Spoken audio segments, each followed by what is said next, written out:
Како ќе продолжи образовниот процес од септември и натаму, останува едно од нерешените прашања, а воедно и најголеми предизвици со кои се соочуваме како резултат на светската пандемија со COVID-19.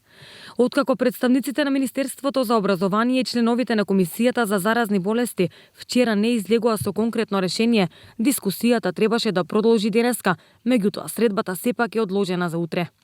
Министерството за здравство информираше дека разговорите продолжуваат утре со цел да се изнајдат договори за најдобро и најбезбедно решение за начините на одвивање на наставата, како и дека финалната одлука ќе ја има Министерството за образование и наука.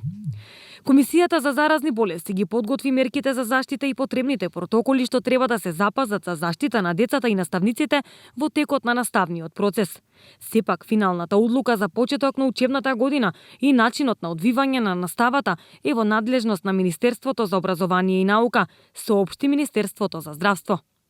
Бидејќи натаму трае неизвестноста, а бројот на заразени со COVID-19 е се поголем, родителите започнаа онлайн петиција која веќе ја потпишаа над 2000 граѓани, а преку која бараат новата учебна година од 1 септември да се одвива преку настава од далечина.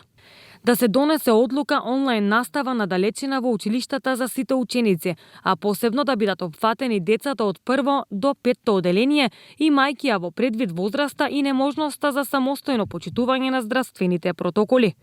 Понатаму, единствено со онлайн настава ќе се заштитат децата, наставниците, родителите и нивните блиски, вработените ризичните групи и целата популација.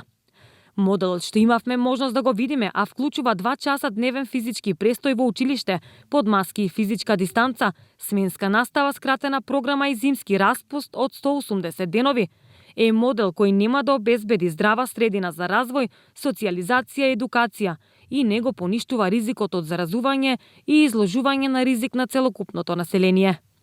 Со предложениот модел за физичко присуство дополнително се комплицираат обврските на родителите, а доколку во целиот тој процес бидат вклучени бабите и дедовците, доколку родителите се на работа, се ризикува животот на најранливата категорија граѓани, стои во барањето на родителите.